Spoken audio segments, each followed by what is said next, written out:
기도하면서 이제 함께 나아가겠습니다. 기도하겠습니다.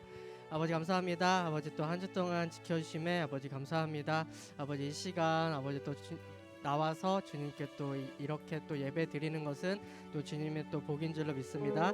아버지 언제나 우리가 그것들을 감사함으로 나갈 수 있도록 주여 붙잡아 주시고 아버지 언제나 우리가 또 힘들 때 어려울 때 있습니다. 아버지 그럴 때일수록 더욱더 주님을 의지하는 우리 청년부 될 수 있도록 주님 붙잡아 주옵소서. 더욱더 그런 의지하는 삶들이 쌓여서 언젠가는 또 주님께서 바라시는 그런 삶으로 그렇게 살아갈 수 있는 우리 청년부가 될 수 있도록 하루하루 지켜보아요 주옵소서. 이 시간 주님께 찬양 올려드립니다.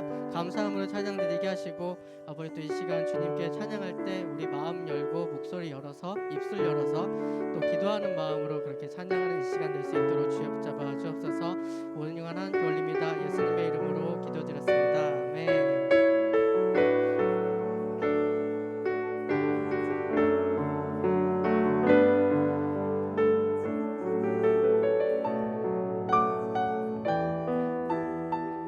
고백하겠습니다. 예수 하나님의 공의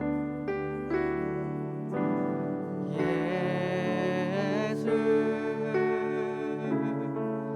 하나님의 공의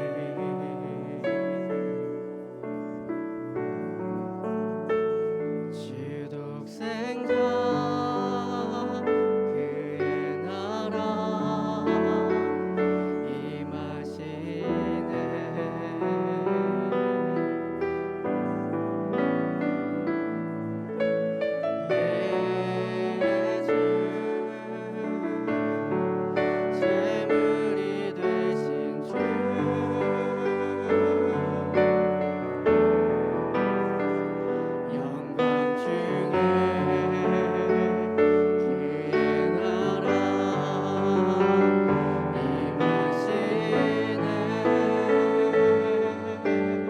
하나님의 사랑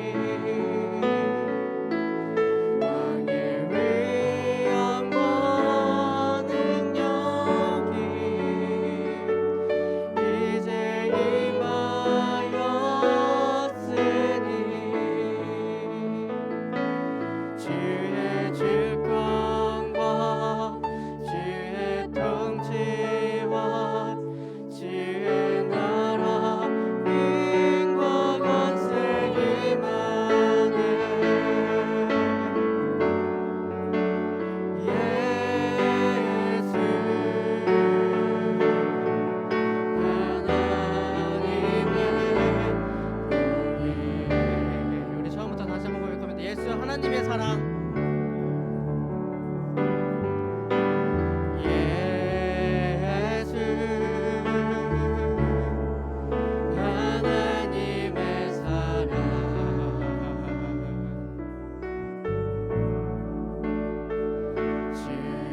주내와 말씀으로 나타나셨네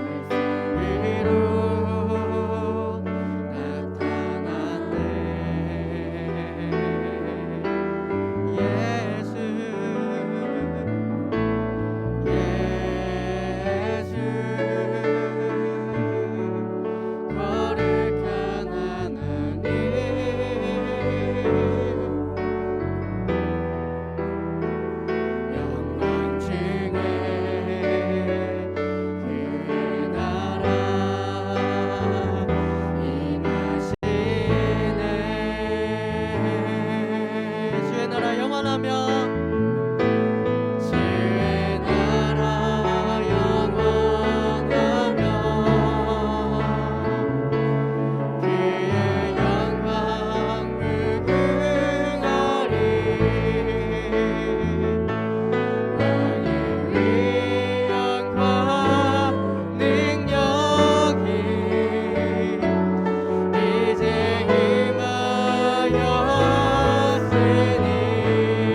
자리에서 일어나서 우리 주님을 노래합시다. 하나, 둘, 셋, 넷.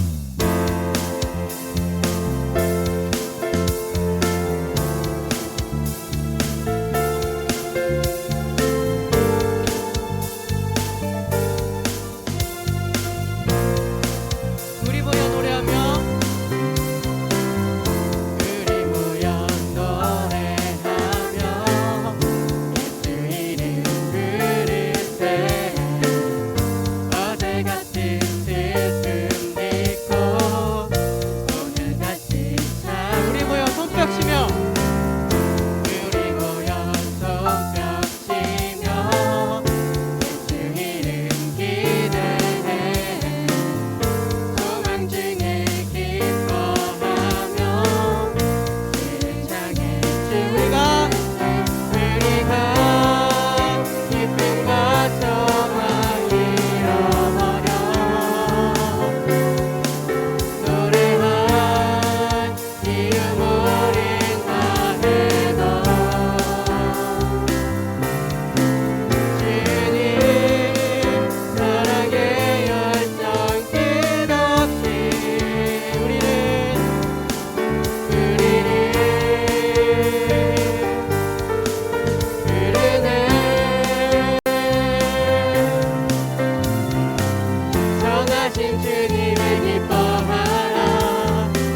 한번 박수면서 나는 주님을 찬양하리라.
변화되었네.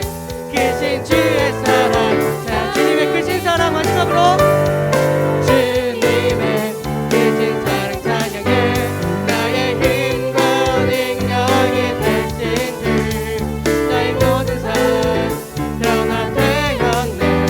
크신 주의 사랑 찬양. 크신 주의 사랑 크신 주의 사랑. 자, 우리 마지막으로 크신 주의 사랑 크신 주의 사랑 찬양해.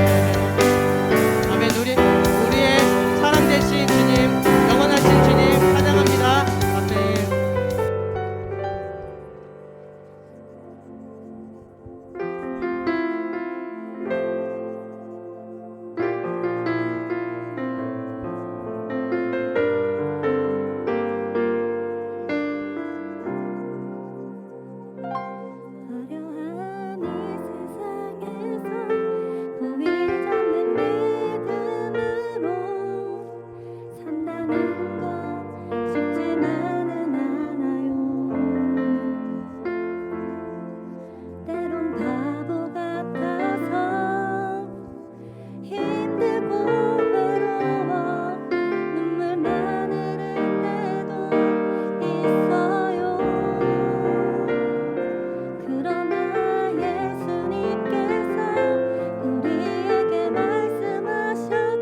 아버지 나의 마음이 주님께로 향하기 원합니다.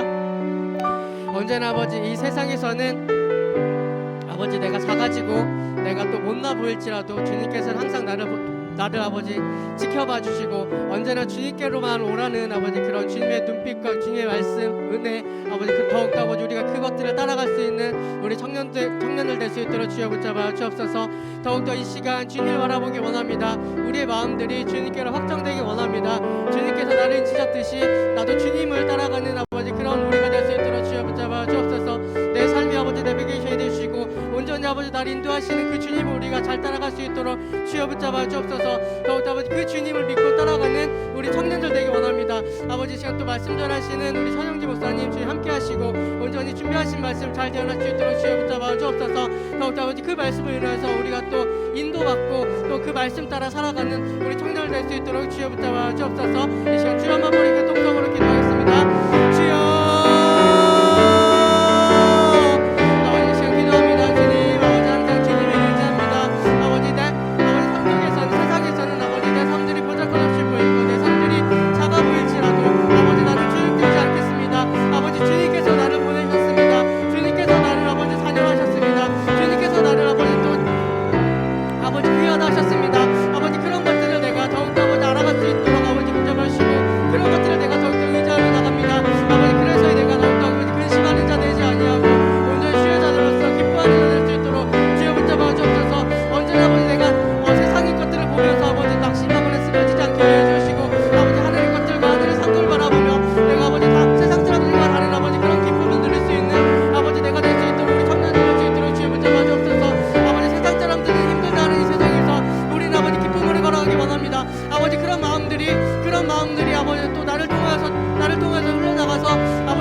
것을 바라며 그렇게 아버지 하늘 것을 쫓아가겠다는 그런 마음들을 놓고 아버지 나의 평생의 기도 제목을 삼을 수 있도록 주여 붙잡아 주옵소서. 이 시간 말씀 전하시는 천영지 목사님 주님 함께하여 주옵소서. 이 시간 아버지 말씀 전하실 때 아버지 감당하게 하여 주옵시고 그 말씀을 인하여서 우리가 또 변화되기 원합니다. 아버지 그 말씀이 우리 인생에 아버지 또 지침목이 되기 원합니다. 아버지 인도가 되기 원합니다. 주님 아버지 붙잡아 주시고 우리 그 말씀을 이끌어주시고 말씀으로 아버지 길을 비춰 주옵소서.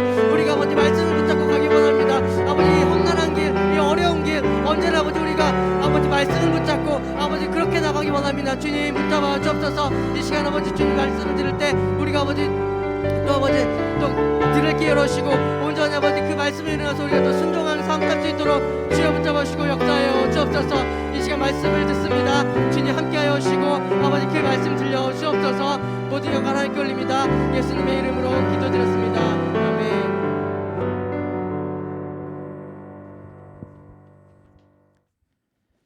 하나님 아버지 감사합니다. 지난 한 주도 세상으로부터 지켜주시고 건강하게 예배드릴 수 있음에 감사드립니다.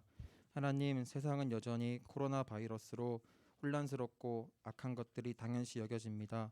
우리는 코로나 바이러스로 혼란스러운 세상 속에서 더욱 주님만을 붙잡고 세상을 이겨내는 주의 귀한 청년들이 될 수 있도록 도와주시옵소서. 온라인 예배를 드리는 청년들이 있습니다. 각자의 자리에서 온전히 하나님께 집중해서 예배드릴 수 있게 붙잡아 주시고 온전히 집중할 수 있도록 도와주시옵소서. 날마다 1청년부에 부흥이 있게 하시고 모든 청년들 세상 속에서 빛과 소금으로 승리하며 나아갈 수 있도록 하나님 지켜주시옵소서. 또한 임원으로 조장으로 섬기는 청년들이 있습니다. 더 깨어있게 하시고 그들의 수고가 하늘 상급을 넉넉히 쌓아감을 믿고 끝까지 그 사역을 잘 감당할 수 있도록 하나님 능력을 더하여 주시옵소서. 말씀 전하시는 최영진 목사님을 위해 기도합니다. 한 주도 기도로 준비하신 말씀 부족함 없이 잘 전하실 수 있도록 도와주시고 듣는 우리는 사람의 음성이 아닌 하나님의 음성으로 들을 수 있도록 도와주시옵소서. 또한 들음으로 끝나는 것이 아니라 결단하고 삶의 예배를 온전히 들을 수 있도록 하나님 함께하여 주시옵소서. 앞으로의 모든 예배의 순서를 주님께 맡겨드리오며 거룩하신 예수님의 이름으로 기도드렸습니다. 아멘.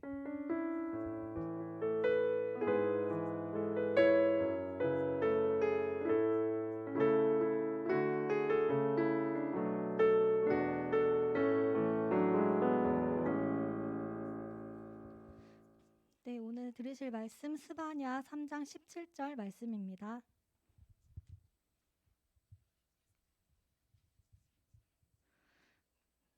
다 찾으신 줄 알고 제가 읽도록 하겠습니다. 너의 하나님 여호와가 너의 가운데에 계시니 그는 구원을 베푸실 전능자이시라. 그가 너로 말미암아 기쁨을 이기지 못하시며 너를 잠잠히 사랑하시며 너로 말미암아 즐거이 부르며 기뻐하시리라 하리라. 아멘. 여러분 반갑습니다. 한 주간도 잘 지내셨나요? 오늘은 너무 슬프네요. 우리 사랑하는 두 지체를 또 이렇게 어떻게 보면 가장 기뻐해야 할 순간인데도 다음 주 이 시간에 함께 할 수 없다고 생각하니까 너무 인간적인 마음으로 섭섭하고 아쉽습니다. 그럼에도 불구하고 이제 이번 주 토요일 이제 결혼식을 하고 함께 믿음의 가정을 꾸려 나가게 될 우리 최정희 형제 또 박정은 자매 두 부부를 여러분들 모두 함께 기도해 주시고 또 축복해 주셨으면 좋겠어요. 우리 옆에 지체들을 보면서 한번 이렇게 인사해 볼까요? 수고했어. 수고했어요. 한 주간도 다들 고생 많았죠. 여러분들 생각하면서 저는 많이 기도했지만 여러분들이 어떤 삶을 살았는지, 여러분들에게 어떤 힘든 일이 있었는지 저는 사실 조금밖에 잘 몰라요.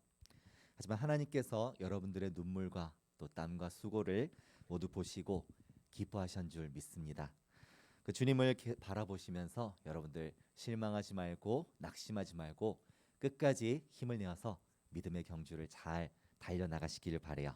그렇게 여러분들의 삶을 날마다 더 아름다운 그리고 복된 향기로 채워가시기 바랍니다. 여러분들 기초가 중요하다라는 것은 제가 굳이 강조하지 않아도 여러분들 모두가 잘 알고 있죠. 세계에서 제일 높은 건물이 저기 중동에 있는 두바이에 있는 부르즈 할리파라고 하는데요. 높이가 무려 828m나 된다고 해요. 워낙 높은 건물이다 보니까 그 무게만 해도 54만 톤이나 된다고 합니다. 만약에 이 평평한 땅 위에 그냥 이 828m나 되는 건물을 한 층 한 층 올려 나갔다면 어떻게 될까요? 집안이 폭삭 주저앉아 버리겠죠. 특히 중동 지방은 사막 지형이니까 더 쉽게 주저앉을 수밖에 없겠죠. 그래서 이 부르즈 할리파 건물을 짓기 전에 먼저 그 기반을 다지는 작업들을 했는데요. 지름이 1m가 넘는 엄청 굴빵한 철근 콘크리트 말뚝을 194개나 박아서 저 밑에 안반층까지 탁 이렇게 박히도록 고정을 했다고 합니다. 안반층까지 깊이 들어가기 위해서 그 말뚝의 길이도 평균 약 50m 가까이 엄청 길죠. 건물을 짓기도 전에 이렇게까지 공을 들여서 기초 공사를 하는 이유가 뭘까요? 기초가 부실하면 건물이 무너지고 주저앉기 때문이죠. 요즘 제가 운동을 열심히 하고 있는데요. 운동을 할 때도 기초가 중요합니다. 여러분 스쿼트라는 운동 아시나요? 이렇게 앉았다가 일어났다가 하면서 이 꿀복지와 애플힙을 만들어주는 운동이에요. 흔히 이렇게 남자들만 어깨 들고 이렇게 하는 거라 생각할지 모르지만 우리 여자분들의 몸매 관리에도 짱이니까 여러분 집에서 많이 하시길 바래요. 그런데 이 스쿼트는 자세가 정말 중요합니다. 더 정확히 말하면 내려갔다가 올라오는 과정에서 힘이 계속 발바닥의 중심에 딱 안정적으로 고정이 되어 있어야 하는데요. 만약 무게 중심이 발바닥의 중심보다 앞으로 쏠리게 되면 어떻게 될까요? 무릎에 무리가 가겠죠. 무릎이 아작날 수가 있어요. 반대로 무게 중심이 뒤로 쏠리게 되면 어떻게 될까요? 뒤로 넘어지게 되겠죠. 역기를 들고 있다면 크게 다칠 수도 있을 거예요. 아무리 힘이 세지고 무게를 늘려 나가도 처음 기초가 되는 이 무게 중심이 안정적이지 않다면 점점 힘이 세질수록 점점 무거워질수록 더 치명적인 부상을 입게 될 수밖에 없습니다. 우리 신앙에 있어서도 기초가 정말로 중요해요. 신앙생활의 기초가 뭐냐? 여러 가지로 말할 수 있겠지만 오늘 저는 하나님의 전능하심과 하나님의 선하심을 신뢰하는 것이라고 대답하고 싶습니다. 이 믿음이 굳게 서지 않으면 그 위에 많은 예배를 드리고 많은 찬양을 드리고 기도를 드리고 선행을 하고 봉사를 하고 좋은 성품들 아무리 많은 열매들을 쌓아도 어느 순간 한순간 신앙 그 자체가 흔들리고 무너질 수도 있거든요. 이스라엘 백성들이 바로 그랬습니다. 이스라엘 백성들은 자기들이 하나님의 백성이라고, 하나님께서 선택하신 백성, 선민이라고 믿고 살아왔는데요.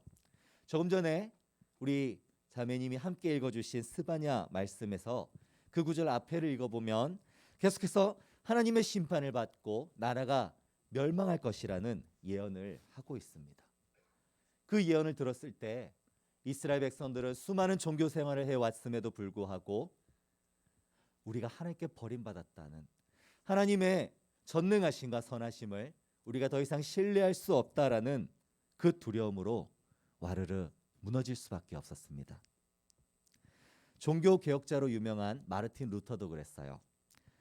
여러분들이 잘 알다시피 루터는 종교개혁을 일으키기 전에 아우구스티누스 수도회라는 곳의 수도사로 있었습니다.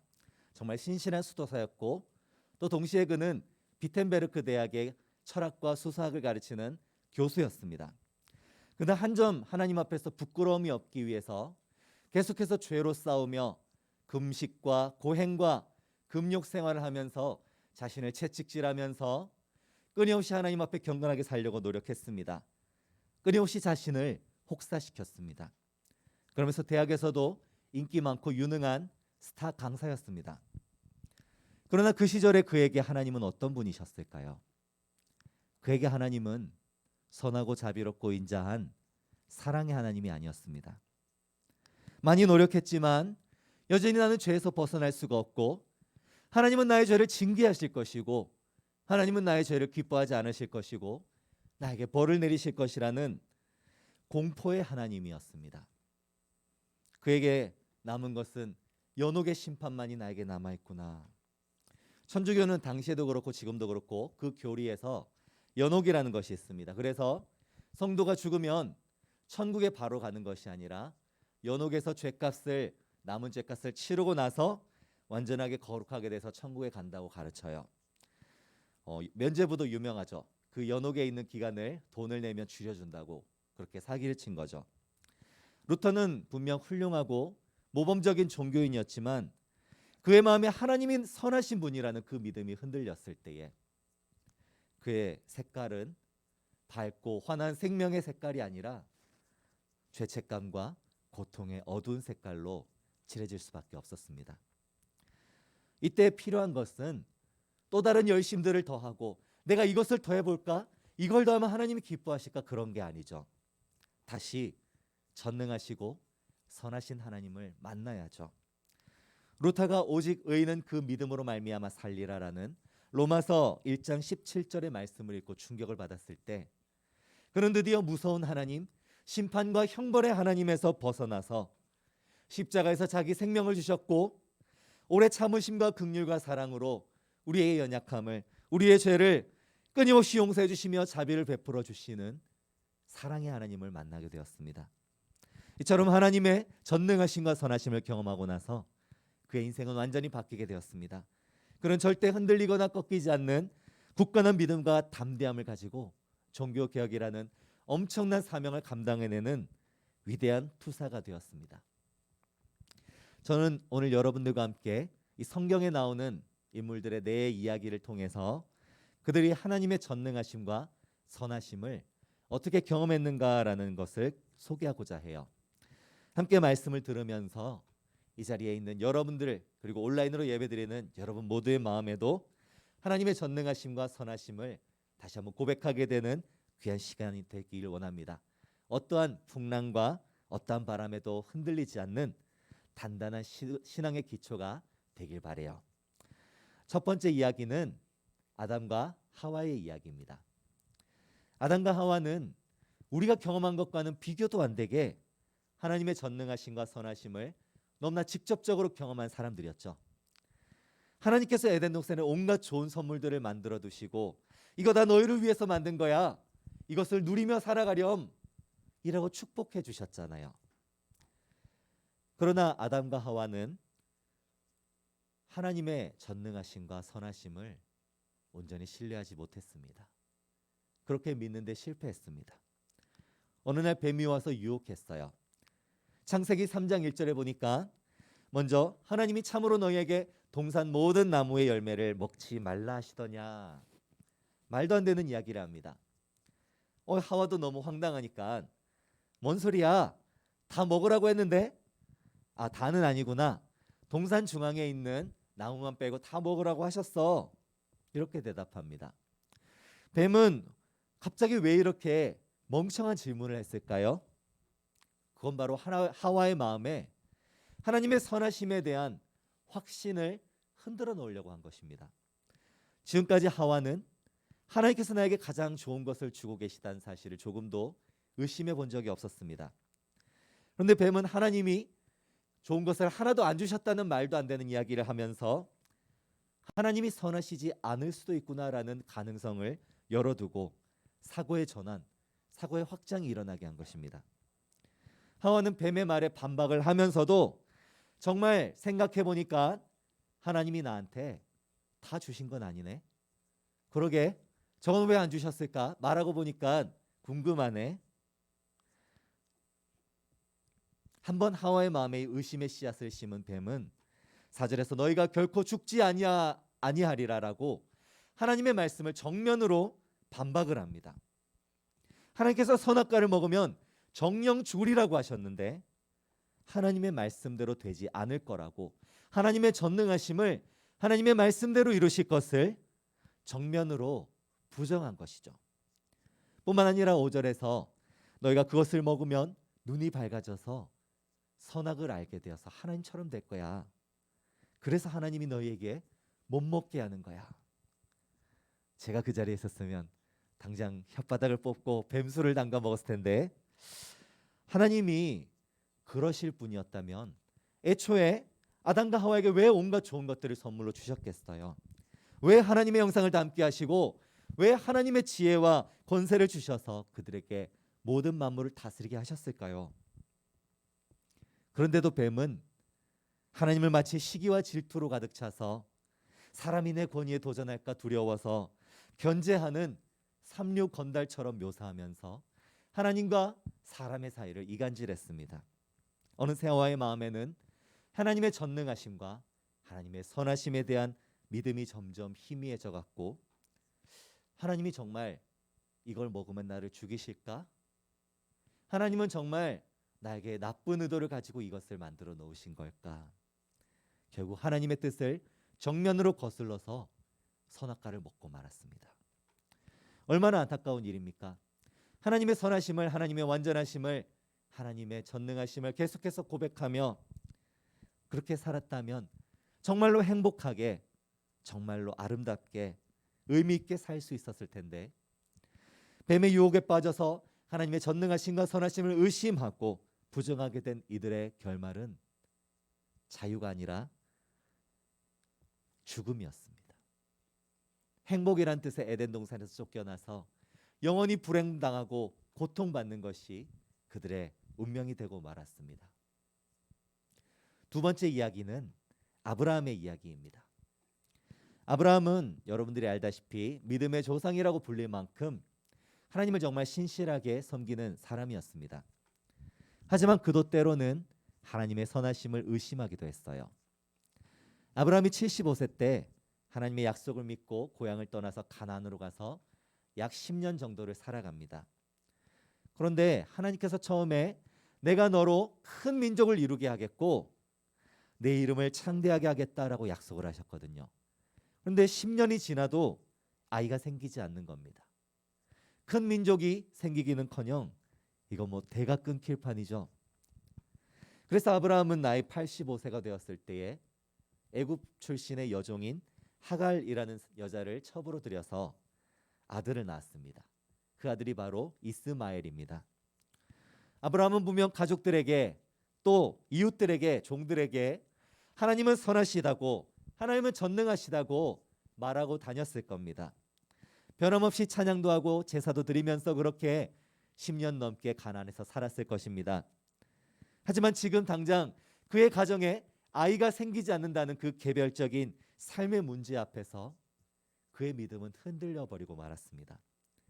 그래서 하나님께서 약속하신 방법, 하나님께서 제정하신 그 결혼의 관계 속에서 그것을 소망하지 않고 첩이라는 지극히 이교적이고 인간적이고 세속적인 방법으로 그것을 이루려고 한 것입니다.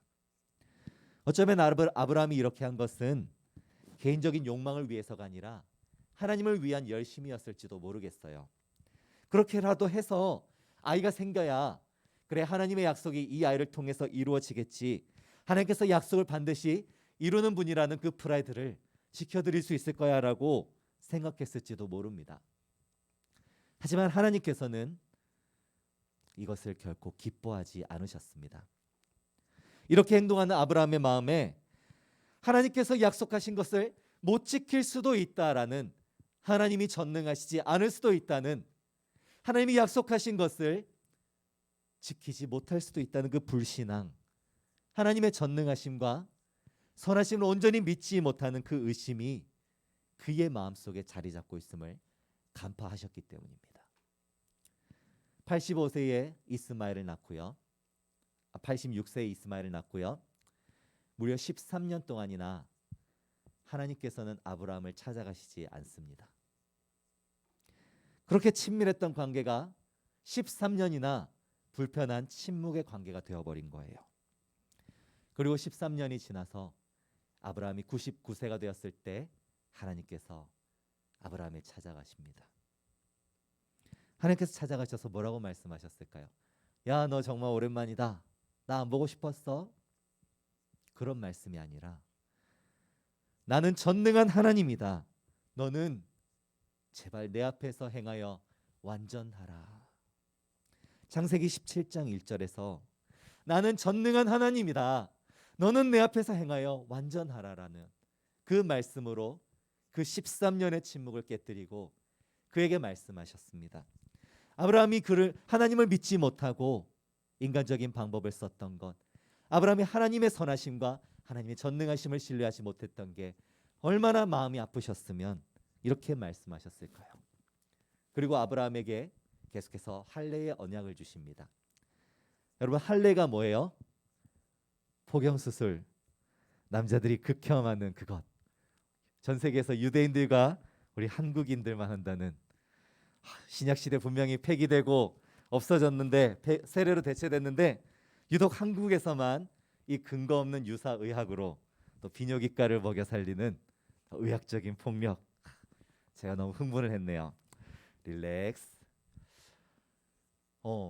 하나님께서는 왜 이처럼 고통스러운 방법을 아브라함과 그의 후손들에게 언약의 표시로 주셨을까요? 물론 지금 우리에게는 이 할례가 세례의 표로 대체되었지만요. 화장실에 갈 때마다, 아내와 관계를 맺을 때마다 기억하라는 것입니다. 하나님을 온전히 의지하지 못하고 하나님의 전능하심을, 하나님의 선하심을 믿지 못하고 나의 방법을 의지하며 지극히 인간적으로 세속적인 방법으로 하나님의 약속을 내가 이루려고 했던, 하나님이 이루실 줄 온전히 신뢰하지 못했던 자신의 연약함을 기억하라고 말입니다. 그리고 나는 전능한 하나님이라 너는 내 앞에 행하여 완전하라라는 하나님의 엄중한 경고를 기억하며 다시는 하나님의 선하심을, 다시는 하나님의 그 전능하심을 의심하지 말고 온전하게 믿으라라는 표시로서 할례를 주신 것입니다. 그 이후로 아브라함은 하나님의 전능하심을, 하나님의 선하심을 단 한 번도 의심하지 않았습니다. 창세기 22장에서 하나님께서 심지어 네 아들 이삭을 나에게 번제로 바치라라는 이해할 수 없는 명령을 주셨음에도 불구하고 그는 그 말씀에 묵묵히 순종하며 이삭을 데리고 모리아산으로 갑니다. 그때 아브라함은 대체 무슨 생각으로 그 이삭을 번제로 드리려고 했을까요? 히브리서 11장 18절에 보니까 이렇게 말씀합니다. 그에게 이미 말씀하시기를 내 자손이라 칭할 자는 이삭으로 말미암으리라 하셨으니 그가 하나님이 능히 이삭을 죽은 자 가운데서 다시 살리실 줄로 생각한지라. 그는 하나님께 한번 세게 당해봤거든요. 하나님의 전능하심을, 하나님의 선하심을 이러다 애 못 낳는 거 아니야? 라고 끊임없이 의심해봤거든요.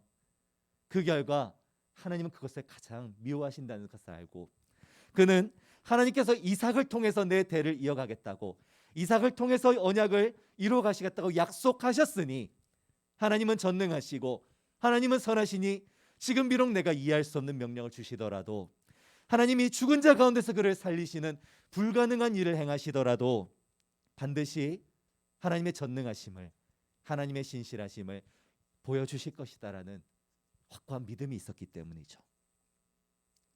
그는 한때 하나님을 온전히 신뢰하지 못한 채 말뿐인 믿음, 연약해진 신뢰를 가지고 있던 사람이었습니다. 그러나 하나님께서 그를 다루시는 여러 과정을 거치면서 어느새 하나님의 전능하심과 선하심을 조금도 의심하지 않는, 굳게 믿게 된 사람이 된 것입니다. 세 번째로 소개하고 싶은 이야기는 욥의 이야기입니다. 욥은 굉장한 부자였고 하나님도 잘 섬기는 사람이었습니다. 오늘날 욥의 가정에 알 수 없는 불행이 연달아 일어납니다. 하루아침에 알거지가 되고 사랑하는 자녀들이 죽고 내 몸에도 막 종기가 나서 말 그대로 그의 삶은 너덜너덜해졌습니다. 그럼에도 불구하고 그의 모습은 하나님을 의심하거나 원망하지 않습니다. 욥기 1장 21절에서 정말 멋진 고백을 하죠. 주시니도 여호와시요 거두시니도 여호와시니 여호와의 이름이 찬송을 받으실지로다. 그의 아내에게 또 그에게 묻는 사람에게 이처럼 멋진 신앙의 고백을 했지만 그의 의연해 보이는 태도와는 달리 그의 속마음은 그렇지 않았던 것 같아요.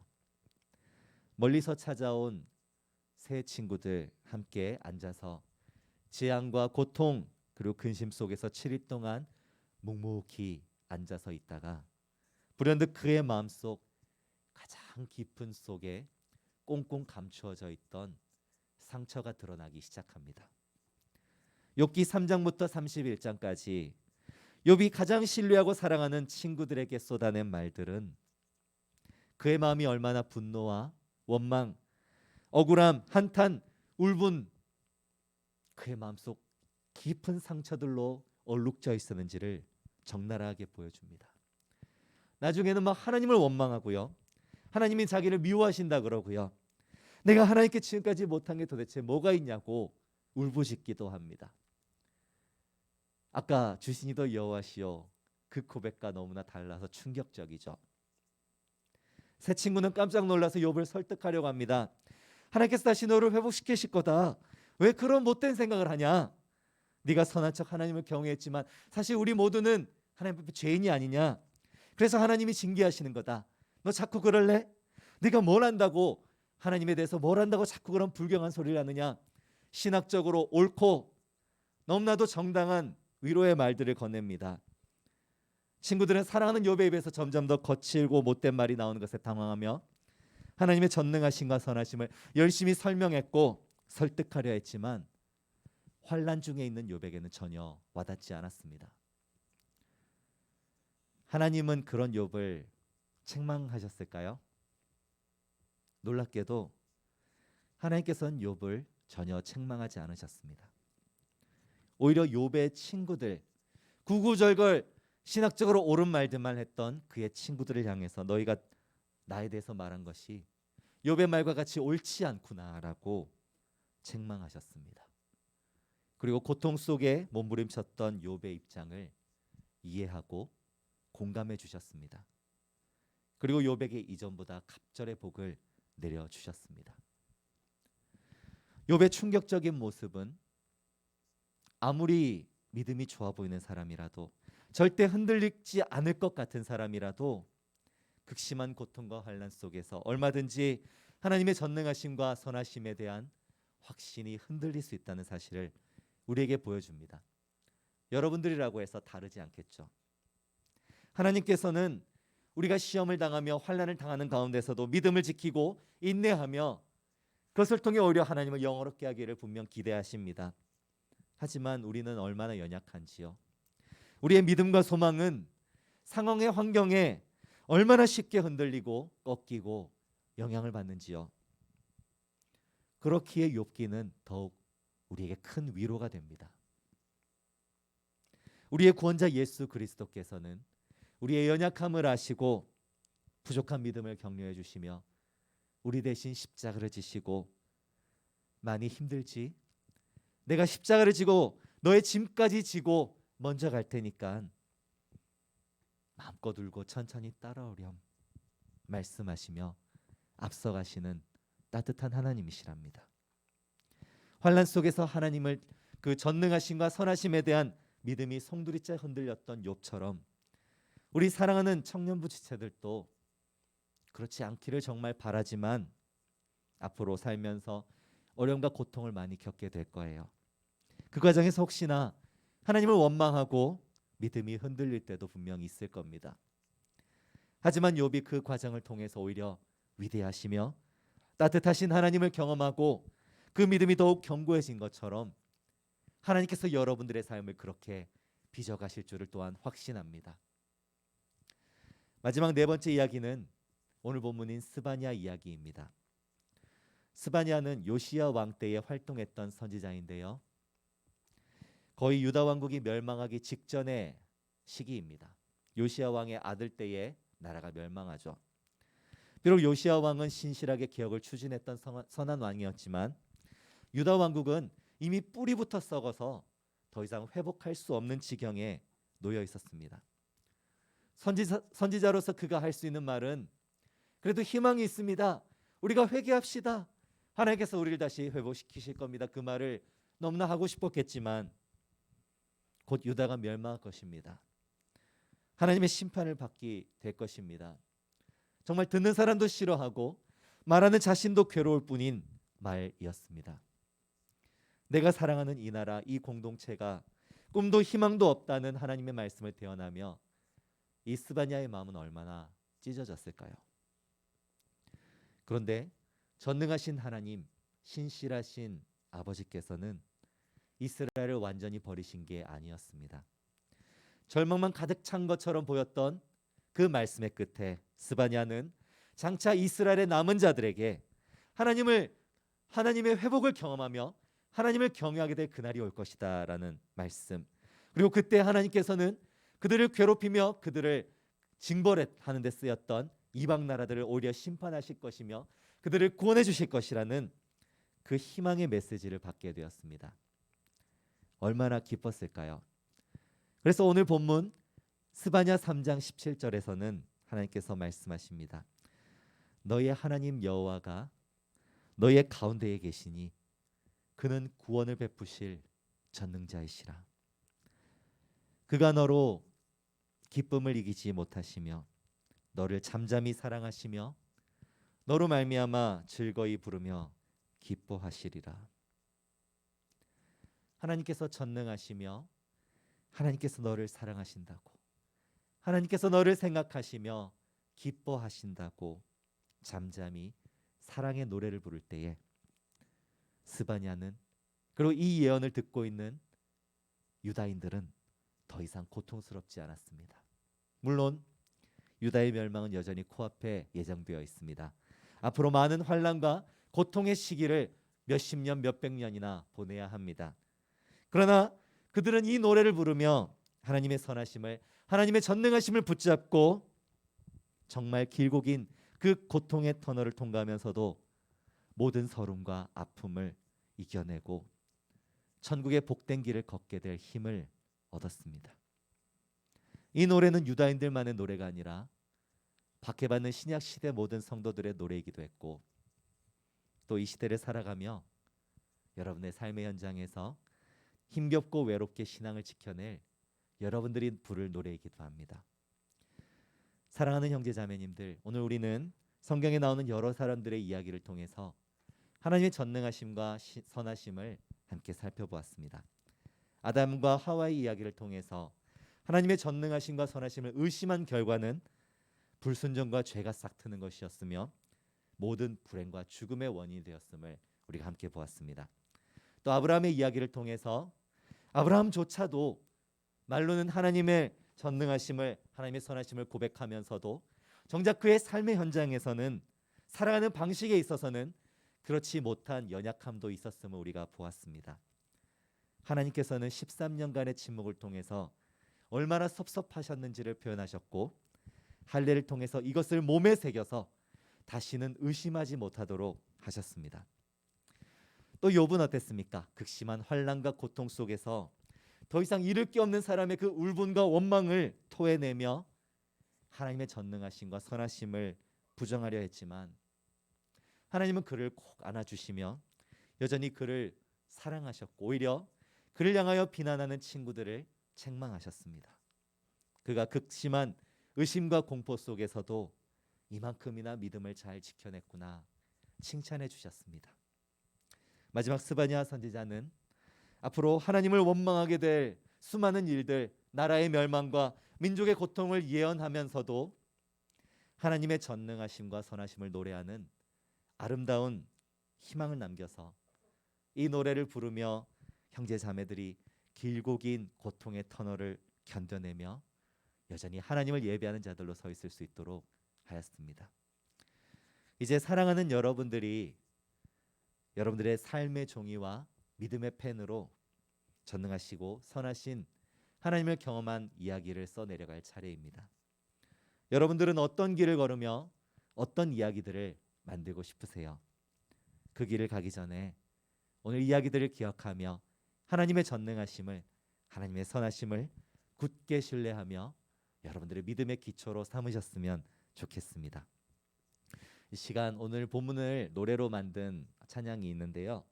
너의 하나님 여호와가라는 찬양을 함께 부르며 고백하겠습니다. 잘 모르는 지체들도 있겠지만 함께 가사를 생각하면서 불러보기로 원합니다.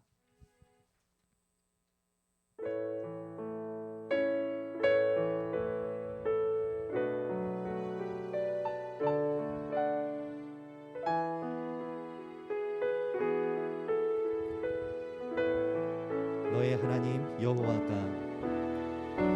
너의 하나님 여호와가 너의 가운데 계시니 그는 구원을 베푸실 전능자시라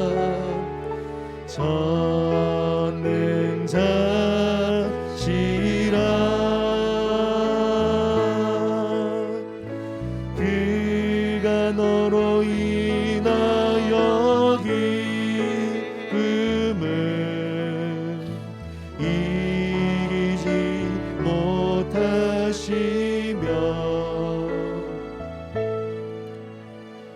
너를 잠잠히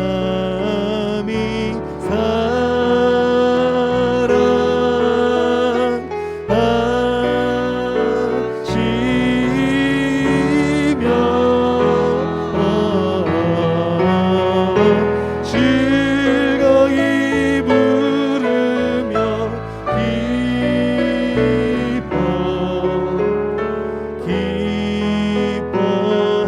기뻐하시리. 우리 처음부터 다시 한번 고백하겠습니다. 너의 하나님 여호와가 너의 하나님 여호와가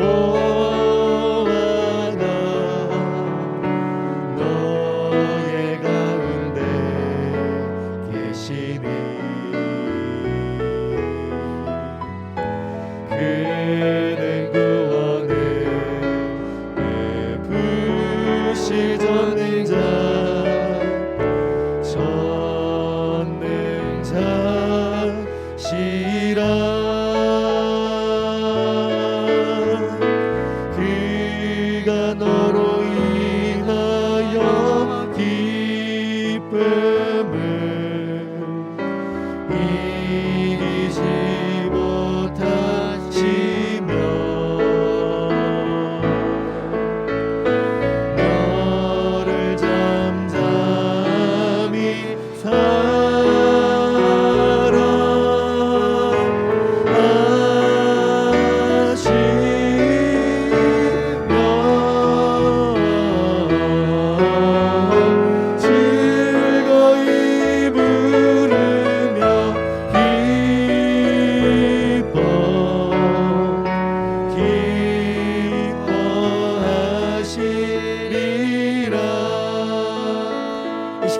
기도할 때에 하나님께서 전능하신 능력으로 나를 지키시며 또한 선하신 사랑으로 신실하게 내 걸음을 인도하고 계심을 믿고 담대하게 걸어갈 수 있기를 간절히 바라며, 오늘 우리가 함께 말씀을 들었던 아담과 하와 그리고 아브라함, 욥 그리고 스바냐의 이 이야기들 기억하며 함께 주님의 전능하심과 선하심을 온전히 의지할 수 있도록 주여 한번 부르시며 함께 기도하겠습니다. 주여. 하나님 아버지 감사합니다. 사랑하는 우리 청년들, 하나님 앞에 정말 힘겨운 삶을 살아가고 있습니다. 하나님께서 힘주셨기에 아버지 한 주간 버틸 수 있었습니다. 그리고 나 또한 아버지 우리가 살아가면서 늘 주님의 선하심을, 주님의 전능하심을 아버지 하나님 우리가 고백하면서도 정말 삶의 순간순간 그 자신감이 사라질 때가 너무나 많습니다. 하나님이 계신지, 하나님이 정말 능력이 있으신지, 하나님이 정말 이 모든 것들을 해결하실 능한 분이신지, 하나님께서 나를 지금도 사랑하고 계신지, 하나님께서 나를 버리신 것은 아닌지 우리는 늘 의심하며, 우리는 늘 하나님을 저버리며 하나님을 의지하기보다 나 자신을 신뢰하며 살아가고 있습니다. 하나님 우리의 마음을, 우리의 연약한 믿음을 불쌍히 여겨주시옵고 우리의 마음을 주님 안에 온전한 신뢰와 사랑으로 채워주시옵소서. 오늘 우리가 함께 들었던 이야기의 주인공들처럼 하나님 주님의 선하심을, 주님의 전능하심을 의심하고 부정하는 그 결과는 아버지 모든 불행과 모든 죽음뿐임을 우리가 기억하십니다. 아버지 하나님 우리의 마음이 흔들리지 않게 해주시오며, 때로 아버지 우리가 아브라함처럼, 때로 우리가 욥처럼 하나님 우리의 마음이 주님을 온전히 신뢰하지 못할지라도 자비하시며 너그러우시며 우리를 무한한 사랑과 자비로 긍휼하심으로 용서하시는 주님을 의지하며 하나님 앞에 다시 나아갈 때에 하나님 우리의 마음을 변화시켜 주시고 온전한 믿음을 주시고 하나님만을 온전히 붙잡을 수 있도록 지켜주시옵소서. 아버지 하나님 우리의 마음을 주님 앞에 온전하게 해주시옵소서. 이 시간 계속해서 함께 기도할 때에 청년부 모든 지체들의 직장과 일터 가운데 복을 주시며 또 앞길 선하게 열어주시도록 함께 기도하시기를 원합니다. 시험을 준비하는 친구들 하나님께서 지혜를 주시고 성실함과 또 끈기를 주셔서 끝까지 잘 준비할 수 있도록 해주시오며, 특별히 또 몸이 아픈 지체들이 있습니다. 사랑하는 가족이 아파서 지금 간절히 기도하고 있는 지체들이 있습니다. 하나님께서 함께 해주셔서 치유하심의 역사들이 함께 할 수 있도록 이 시간 우리 공동체 서로를 위하여 주여 한번 부르시며 함께 기도하겠습니다. 주여. 하나님 아버지 감사합니다. 우리 청년부 지체들을 주님 붙잡아 주시옵소서. 일터 가운데 함께 해주시오며 아버지 하나님 그곳에서도 하나님을 의지하며 우리에게 맡겨진 일들을 하나하나 감당해 나갈 때에 그곳에서 인정받게 하시며 그곳에서 영향력 있는 크리스찬이 되게 하시며 그곳에서도 하나님을 찬양하며 그곳에서도 하나님을 예배하는 자가 될 수 있도록 주님 붙잡아 주시옵소서. 하나님께서 우리 청년들의 앞길을 선하게 인도해 주시옵소서. 하나님 어디로 가든지 주님의 손을 놓치지 말게 하시며 어디로 가든지 하나님 향한 그 소명 의식을 잊어버리지 말게 해주시오며 어느 길로 가든지 그곳에서 하나님의 영광을 돌리며 하나님을 영화롭게 하는 저희들의 삶 되게 하여 주시옵소서. 하나님 아버지 주님 준비하고 있는 많은 일들이 있습니다. 아버지 직장을 구하기 위해서 아버지 열심히 준비하고 있는 지체들이 있습니다. 또 시험을 준비하는 지체들이 있습니다. 하나님 아버지 이직을 준비하는 친구들이 있습니다. 하나님께서 함께 해주시고 어느 길로 가든지 주님의 선하신 뜻 앞에서 아버지 정말 가장 좋고 가장 선한 길로 저희를 인도하여 주시옵소서. 다음 주 토요일에 어디 또 결혼하는 부부가 있습니다. 하나님께서 함께 해주시며 주님 그들의 삶을 온전히 복주시고 은혜 주시어서 정말 행복한 샬롬의 가정, 에덴의 가족이 되게 하여 주시옵소서. 하나님께서 함께 하셔서 정말 주님을 영화롭게 하며 주님을 높이는 복된 가정 이루게 하시며 함께 서로 아버지 때로 다툴 때도 있고 때로는 힘들 때도 있겠지만 그럼에도 불구하고 우리를 언약으로 맺어주신 하나님의 그 뜻을 기억하며 서로를 사랑하며 살아가는 부부 되게 하여 주시옵소서. 함께 청년부에서 예배드리지는 못하지만 그럼에도 불구하고 서로를 그리워하며 서로를 위하여 기도할 때에 하나님 저들의 교제를 통하여서 영광을 받아 주시옵소서. 우리 몸이 아픈 지체들 주님께서 기억하여 주시고 좋게 치유하여 주시옵소서. 회복시켜 주시옵소서. 주님 사랑하는 아버지 어머니와 아버지 깨어나기를 간절히 기도하고 있는 지체 있습니다. 하나님 아버지 저희들 간절한 기도를 들어주시고 아버지 하나님 속히 아버지 하나님 그 눈을 뜨고 속히 주님을 고백하며 함께 기뻐할 수 있는 그날을 열어주시옵소서. 감사하신 아버지 하나님, 저희들의 걸음은 선하시고 전능하신 아버지께서 인도하시지 아니하시면 잠시도 버틸 수 없음을 고백합니다. 주님을 향한 그 신뢰를, 그 믿음을 잊어버리지 말고 끝까지 주님을 붙잡고 살아가는 저희들 되게 하여 주시옵소서. 예수 그리스도의 이름으로 기도드립니다. 아멘. 이 시간 찬양하면서 준비하신 헌금 드리겠습니다. 감사드리세 우리 주께 크신 사랑 베푸셨네. 찬양 드리세 우리 주께 영원 영원히. 감사드리세 감사드리세 우리 주께 크신 사랑 베푸셨네. 찬양 드리세 어린 양께 영원 영원히. 감사해 고통과 눈물 없는 곳 열어주시니. 감사해 모든 만물 새롭게 되는 그날 주시니.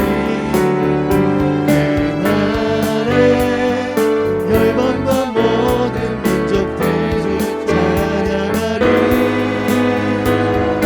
새하늘과 새 땅에 날 기뻐 노래하리. 아멘. 기도하겠습니다.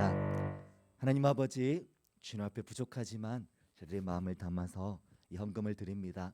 하나님께서 드린 모든 손길 가운데 복 주시고 그 마음에 하나님을 사랑하는 마음 더하여 주시옵소서. 살아가는 모든 순간 지켜주시며 풍성하게 은혜 베풀어 주시옵소서. 예수님 이름으로 기도드립니다. 아멘.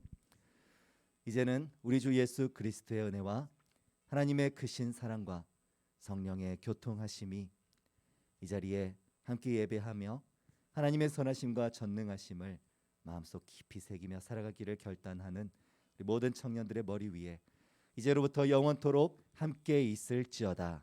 아멘.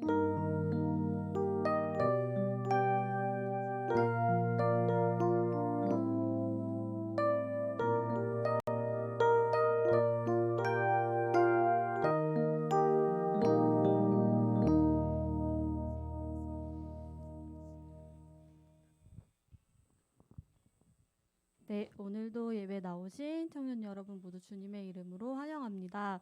오늘 2부 순서는 조모